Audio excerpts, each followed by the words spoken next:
جب تک آپ صلی اللہ علیہ وسلم حلیمہ سعدیہ کے گھر رہے، ان کا گھر برکتوں سے مالا مال رہا۔ حلیمہ بیان کرتی ہیں کہ وہ جب آئی تھیں تو قحط سالی کا دور تھا۔ ان کے پاس ایک گدھی تھی جو اس قدر دبلی پتلی اور مریل تھی کہ پورے قافلے میں سب سے سست اور مریل چال چلتی تھی۔ ایک اونٹنی بھی تھی مگر وہ قطرہ دودھ کا نہیں دیتی تھی۔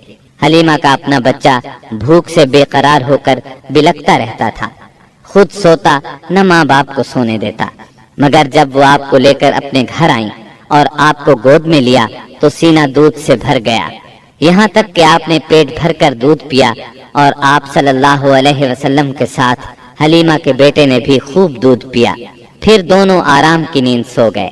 اس رات حلیمہ کا بچہ بالکل نہ رویا۔ ادھر شوہر اونٹنی کے پاس گیا تو کیا دیکھتا ہے، تھن سے دودھ ابلا چاہتا ہے، چنانچہ وہ دودھ دوہنے لگا۔ اس نے اس قدر دودھ دوہا کہ گھر کے سب برتن بھر گئے۔ دونوں نے خوب دودھ پیا اور آرام کی نیند سو گئے۔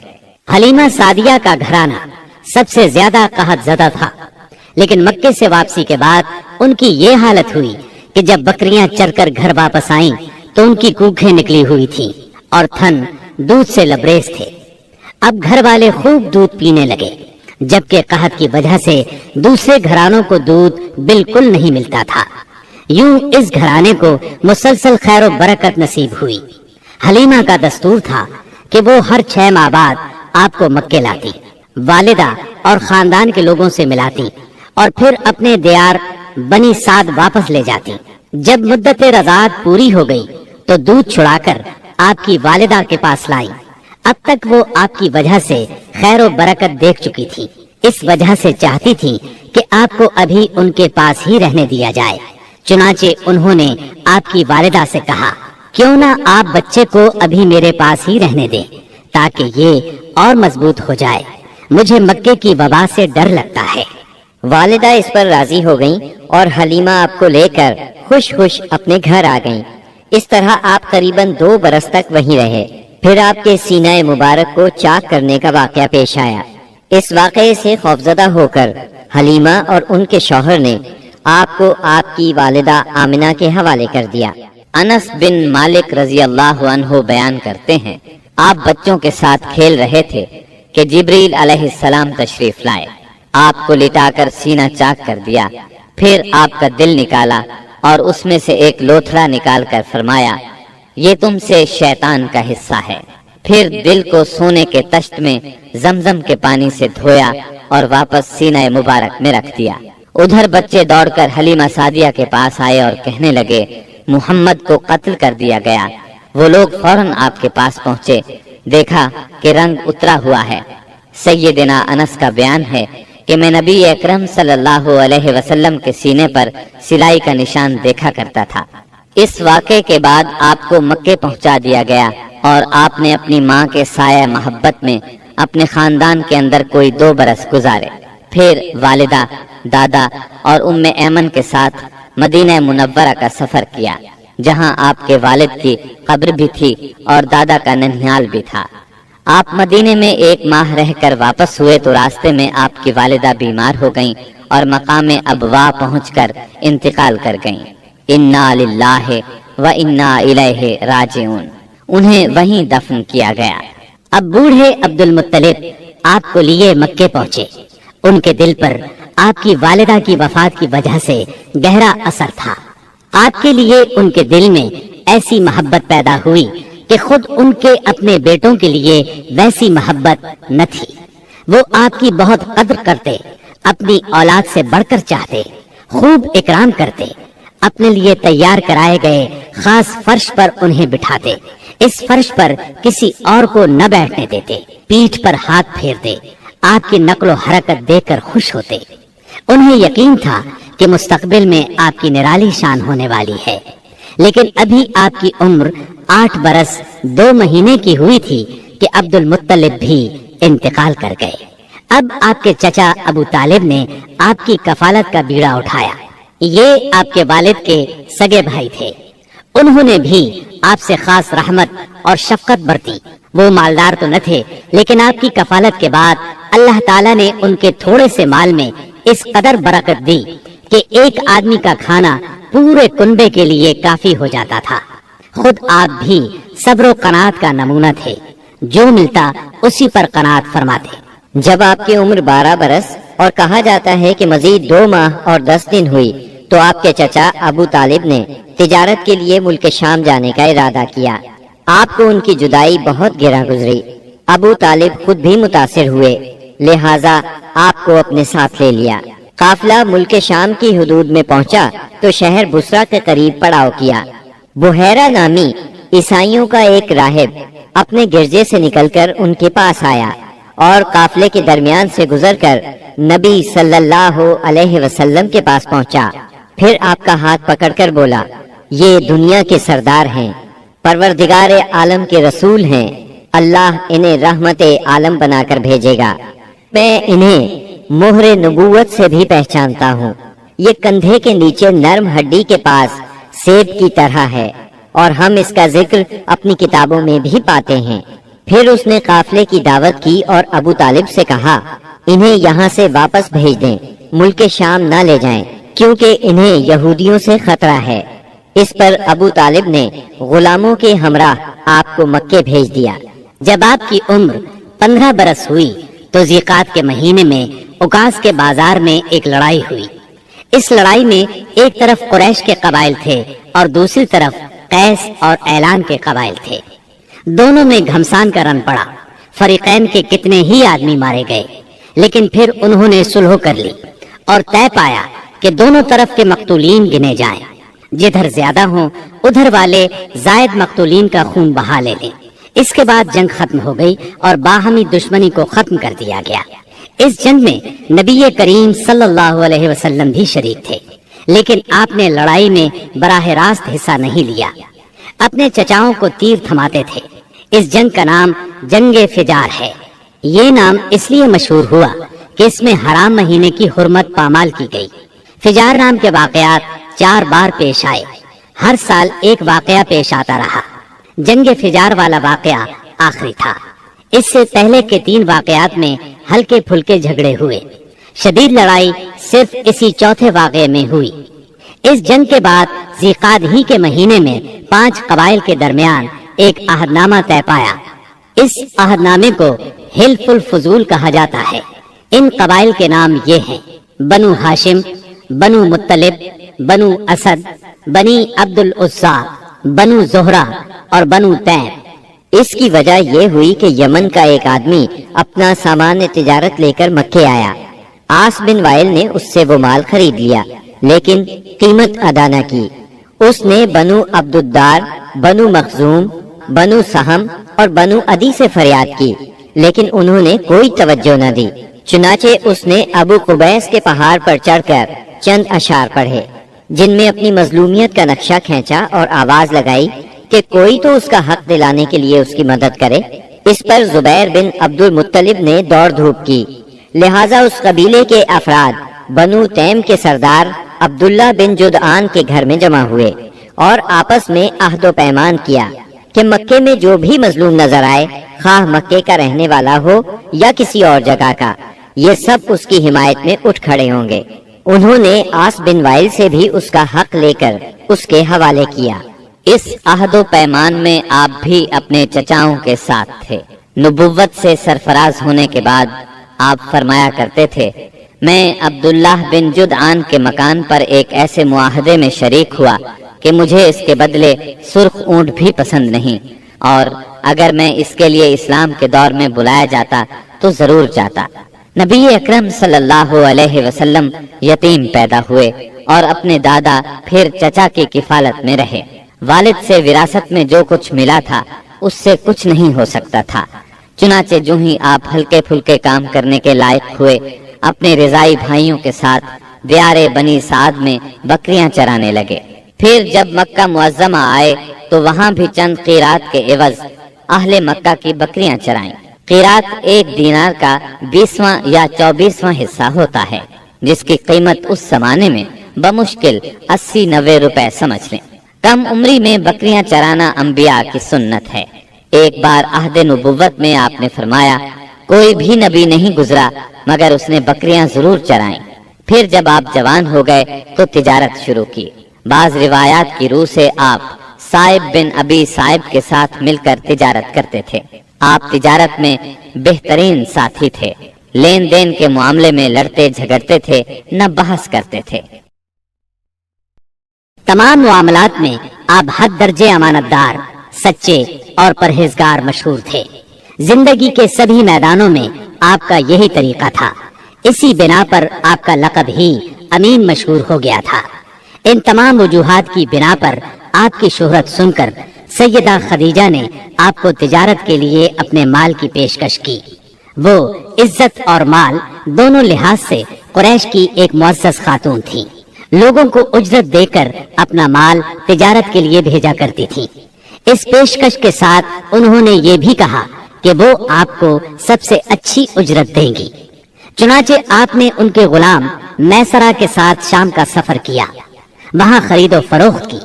اس خرید و فروخت میں بہت زیادہ نفع ہوا، اس قدر برکت ہوئی کہ پہلے کبھی اتنا منافع نہیں ہوا تھا۔ شام سے آپ مکہ واپس آئے اور سیدہ کی امانت انہیں سونپی۔ سیدہ خدیجہ نے امانت اور برکت کا یہ حال دیکھا تو حیرت زدہ رہ گئیں۔ ادھر میسرہ نے بھی آپ کی باتیں انہیں بتائیں۔ تب سیدہ نے محسوس کر لیا کہ انہیں ان کی مراد مل گئی ہے، چنانچہ انہوں نے آپ سے اپنی سہیلی کے ذریعے سے شادی کی خواہش ظاہر کی۔ انہوں نے سیدہ خدیجہ کے چچا عمرو بن اسد کو پیغام بھیجا۔ اس طرح بات طے ہوئی۔ نکاح کا خطبہ ابو طالب نے پڑھا، اس میں اللہ کی حمد و ثنا کی، پھر آپ کے فضل و شرف کا ذکر کیا۔ اس کے بعد ایجاب و قبول کے الفاظ کہے اور مہر بیان کیا۔ یہ ملک شام کے سفر سے واپسی کے 2 مہینے اور چند دن بعد کی بات ہے۔ اس وقت آپ کی عمر 25 سال تھی اور سیدہ خدیجہ کی عمر 40 سال تھی۔ سیدہ خدیجہ کی شادی پہلے عتیق بن عائز مخزومی سے ہوئی تھی، وہ انتقال کر گیا تو ابو حالہ تیمی سے ہوئی، اس سے ایک بچہ بھی ہوا، مگر پھر ابو حالہ بھی فوت ہو گیا۔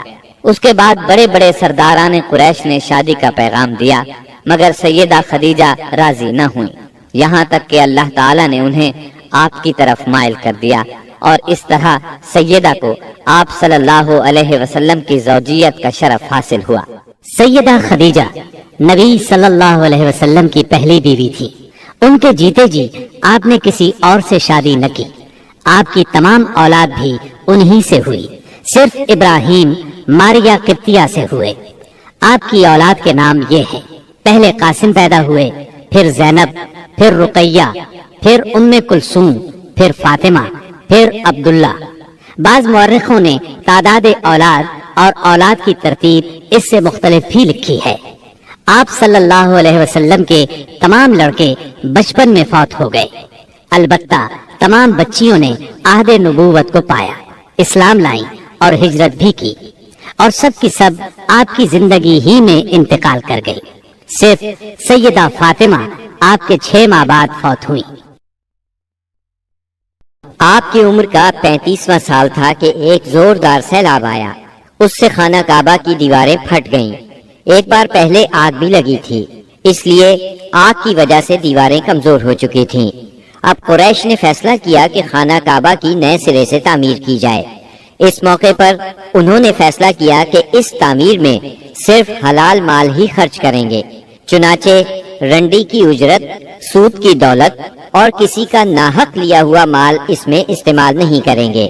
انہیں خانہ کعبہ گراتے ہوئے ڈر بھی لگ رہا تھا کہ کہیں اللہ کا عذاب نہ ٹوٹ پڑے۔ آخر کار ولید بن مغیرہ نے یہ کہہ کر ڈھانا شروع کر دیا کہ اللہ مصلحین کو ہلاک نہیں کرتا۔ جب لوگوں نے دیکھا کہ اسے کچھ نہیں ہوا تو وہ بھی اس کام میں شریک ہو گئے اور سیدنا ابراہیم علیہ السلام والی بنیاد تک خانہ کعبہ گرا ڈالا۔ اس کے بعد تعمیر شروع کی۔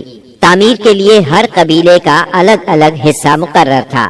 معززین اپنے کاندھوں پر پتھر لاتے اور ڈھیر لگاتے۔ نبی کریم صلی اللہ علیہ وسلم اور آپ کے چچا عباس بھی پتھر ڈھو رہے تھے۔ تعمیر کا کام باقوم نامی ایک رومی معمار کر رہا تھا۔ مال چونکہ اس قدر جمع نہ ہو سکا تھا کہ سیدنا ابراہیم علیہ السلام والی بنیادوں پر تعمیر مکمل کی جا سکتی، اس لیے شمال کی طرف سے قریباً 6 ہاتھ چھوڑ کر اس پر ایک چھوٹی سی دیوار اٹھا دی گئی تاکہ علامت باقی رہے کہ یہ بھی خانہ کعبہ کا حصہ ہے۔ اس کو ہجر اور حتین کہتے ہیں۔ جب دیوار حجر اسود تک اٹھ گئی تو ہر سردار نے چاہا حجر اسود کو اس کی جگہ رکھنے کا شرف اسے حاصل ہو۔ اس پر سخت جھگڑا اٹھ کھڑا ہوا جو 4-5 روز تک جاری رہا۔ کسی طرح فیصلہ نہ ہو پایا کہ حجر اسود کون رکھے گا، اور قریب تھا کہ حرم میں خون ریزی ہو جائے، لیکن ابو امیہ کی ایک تجویز سب نے منظور کر لی۔ ابو امیہ سب سے زیادہ عمر رسیدہ تھا۔ اس نے کہا، میری تجویز یہ ہے کہ کل صبح مسجد حرام کے دروازے سے جو شخص سب سے پہلے داخل ہو اس سے فیصلہ کرا لیا جائے، یعنی وہ جس کے حق میں فیصلہ دے دے حجر اسود وہی اس کی جگہ پر رکھے گا۔ دوسرے دن صبح سویرے جو شخص سب سے پہلے داخل ہوا وہ نبی اکرم صلی اللہ علیہ وسلم تھے۔ قریش آپ کو دیکھتے ہی بول پڑے، هذا الأمين رضينا هذا محمد۔ یہ تو محمد ہیں جو کہ امین ہیں، ہم ان سے راضی ہیں۔ پھر آپ ان کے نزدیک پہنچے تو آپ کو تفصیل سنائی گئی۔ آپ نے اس مسئلے کا حل یہ نکالا کہ ایک چادر لی، اس میں حجر اسود کو رکھا اور سب سرداروں سے کہا اس چادر کو سب لوگ کناروں سے پکڑ کر اٹھائیں۔ سب نے ایسا ہی کیا۔ جب چادر حجر اسود کی جگہ پہنچ گئی تو آپ نے اپنے مبارک ہاتھوں سے حجر اسود کو اس کی جگہ پر رکھ دیا۔ یہ اس قدر عمدہ فیصلہ تھا کہ سب خوش ہو گئے۔ نبی کریم صلی اللہ علیہ وسلم بچپن ہی سے عقل سلیم کے مالک تھے، پاک دامن تھے، بھرپور قوت کے مالک تھے۔ جوانی اور پختگی کا زمانہ آیا تو آپ کی خوبیاں اور زیادہ نکھر کر سامنے آئیں۔ آپ درست سوچ، صحیح نظر، بہترین اخلاق اور عمدہ عادات کا سب سے بلند نمونہ تھے۔ سچائی اور امانت، صبر و شکر، حیا اور وفا، خیر خواہی اور تواضع سبھی میں ممتاز تھے۔ بھلائی اور احسان میں آپ کا کوئی ثانی نہیں تھا۔ ابو طالب نے کیا خوب کہا ہے، ابيض يستسقى الغمام بوجهه ثمال اليتامى عصمة للأرامل۔ وہ گورے مکھڑے والا جس کی برکت سے ابر رحمت برستا ہے، وہ یتیموں کا سہارا اور بیواؤں کا نگہبان ہے۔ آپ بہت صلہ رحمی کرنے والے تھے، لوگوں کا بوجھ اپنے سر لیتے تھے، کنگال کی ایسی مدد فرماتے کہ مالدار ہو جاتا یا روزگار سے لگ جاتا، مہمان کی مہمانی کرتے اور مصیبت کے مارے ہوں سے تعاون فرماتے۔ اللہ تعالیٰ نے آپ کی حفاظت اور نگہبانی کا خاص انتظام فرمایا تھا، اور قوم کے اندر پھیلی ہوئی خرافات اور برائیوں کے خلاف آپ کے دل میں نفرت ڈال دی تھی۔ چنانچہ آپ بتوں کی عید پر حاضر ہوتے، نہ شرک کے میلوں میں جاتے، اور نہ آپ آستانوں یا غیر اللہ کے نام پر ذبح کیا ہوا جانور کھاتے، نہ بتوں ہی کو چھوتے، اور نہ ان سے تقرب حاصل کرتے تھے۔ لات اور عزا کی قسم تو سننا بھی گوارا نہ فرماتے۔ شراب نوشی اور کھیل کود کی مجلسوں سے آپ انتہائی دور تھے۔ ایسی کسی مجلس میں آپ نے کبھی شرکت نہ فرمائی، جبکہ یہی مجلس جوانوں کی تفریح اور دوستوں سے ملاقات کے مقامات تھی۔ اللہ نے آپ کو خلوت پسندی عطا فرمائی تھی۔ عربوں کی جہالت اور گناہ آلود زندگی نے آپ کو افسردہ اور غمگین بنا دیا تھا۔ آپ اپنے اطراف میں پھیلی ہوئی انسانی اجتماعی زندگی کا مشاہدہ فرماتے تو آپ کو یہ محسوس کر کے دکھ ہوتا کہ ایک اللہ کی عبادت کا تصور دینے والے دین کو وہ لوگ بالکل بھول چکے تھے، اس دین کو جو ان کے جد امجد سیدنا ابراہیم علیہ السلام کا دین تھا، اسے بالکل فراموش کر چکے تھے۔ وہ اپنے ہاتھوں سے کعبے کی تعمیر نو بڑے احترام سے کرتے تھے، لیکن خانہ کعبہ میں بت رکھ کر ان کی پوجا کرتے تھے۔ یہ شرک نہیں تو اور کیا ہے؟ منافقت اور کہتے کس کو ہیں؟ جوا، شراب نوشی، بت پرستی اور بے حیائی معاشرے کا جز بن چکی ہے۔ اللہ تعالیٰ کی وحدانیت کا تصور تو پایا جاتا ہے، مگر اس تصور کو بت پرستی کے ذوق اور شوق نے بہت دھندلا کر دیا ہے۔ بتوں کی شکل میں اپنے معبود گھڑ لیے ہیں۔ ہر قبیلے اور ہر خاندان کا ایک پسندیدہ بت ہے، اور کعبے میں 360 بت رکھے ہوئے ہیں۔ بت پرستی کے شوق کا یہ عالم ہے کہ قریش سفر میں جاتے ہیں تو ستو کے بت بنا لیتے ہیں، اور جب ضرورت پڑتی ہے تو اپنے معبودوں کو گھول کر پی لیتے ہیں۔ قریش کے معاشرے اور عرب کے ماحول میں عورت بیچاری کی حالت اس قدر پست، ذلیل اور ردی ہے کہ وہ اونٹوں، بکریوں اور غلے کی طرح تجارت کی چیز بن چکی ہے۔ شادیوں پر کوئی پابندی، کوئی روک نہیں، ایک مرد جتنی عورتوں سے چاہے شادی کر سکتا ہے، اور دوسری طرف عورت بھی جتنے مردوں کو پسند کرے ان سے تعلق پیدا کر سکتی ہے۔ چوری چھپے آشنائی سے لے کر کھلی بے حیائی تک ہر برائی کی جاتی ہے۔ پستی اور گراوٹ کی انتہا ہے کہ منقولہ اور موروثی جائیداد کی طرح باپ کی بیویاں بھی بیٹے کو ورثے میں ملتی ہیں، اور وہ اپنی حقیقی ماں کے سوا اپنی سوتیلی ماؤں سے شادی کرنے میں کسی قسم کی آر محسوس نہیں کرتا۔ اس بے حیائی کے ساتھ عربوں میں ایک شدید مجرمانہ قسم کی غیرت بھی پائی جاتی ہے، وہ یہ کہ ہماری لڑکیاں کسی کو بیاہ ہی نہ جائیں، کوئی مرد ہمارا داماد نہ بنے۔ سنگ دلی کی حد تک اس غیر فطری غیرت کے سبب لڑکیاں زندہ دفن کی جاتی ہیں، اور اس انتہا درجے کی بے رحمی پر الٹا فخر کیا جاتا ہے۔ آقا کو غلاموں کی موت اور زندگی پر پورا مالکانہ اختیار حاصل ہے۔ ملک میں کوئی مرکزیت نہیں پائی جاتی، ہر قبیلہ اپنے ایک سردار کے ماتحت خود مختار بنا بیٹھا ہے۔ اس چیز نے قبائل کو شدید قسم کی رقابتوں میں مبتلا کر دیا ہے۔ ذرا ذرا سی بات پر تلواریں نیام سے باہر آ جاتی ہیں، اور بڑی خوفناک جنگیں ہوتی ہیں جن کا سلسلہ کئی پشتوں تک جاری رہتا ہے۔ آنے والی نسلیں اپنے اسلاف اور آباء و اجداد کے خون کا انتقام لیتی ہیں۔ گھڑ دوڑ میں گھوڑا دوڑانے پر جھگڑا، کھیتوں میں بکریاں چرانے پر لڑائی، اور چشموں سے پانی بھرنے پر خونریزی کرتے ہیں۔ اپنے دشمنوں کو قتل کر کے ان کی کھوپڑیوں میں شراب پیتے ہیں۔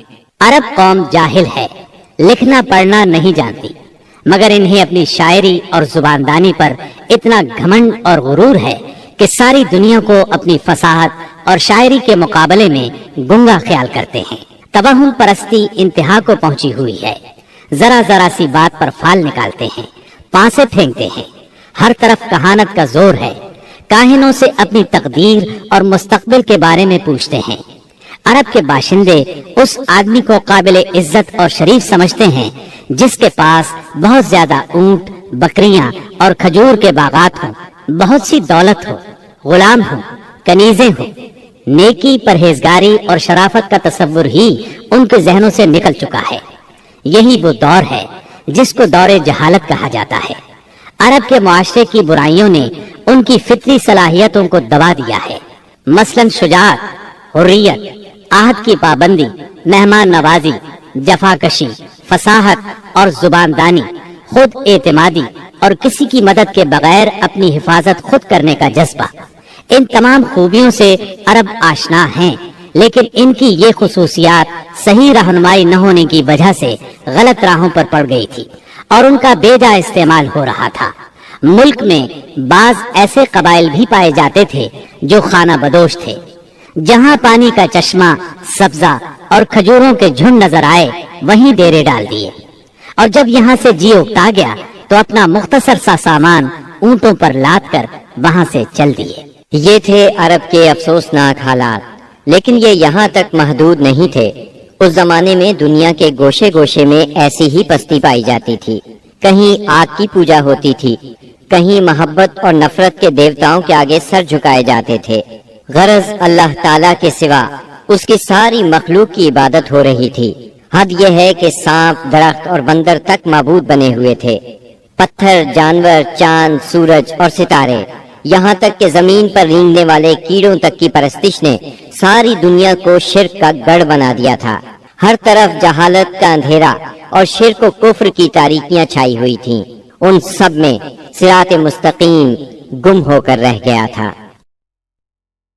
اہل عرب کی حالت زار پر پڑھنے کے علاوہ آپ اپنی خلوت و تنہائی میں زندگی اور کائنات کے رازوں پر بھی غور و فکر کیا کرتے تھے اور سوچا کرتے تھے کہ زندگی کیا ہے، کائنات کیا ہے، یہ چاند، سورج، ستارے کیوں کر بنے، کائنات کیوں تخلیق کی گئی، کس نے کی، زندگی کا ظہور کب ہوا، کیسے ہوا۔ یہ وہ دن تھے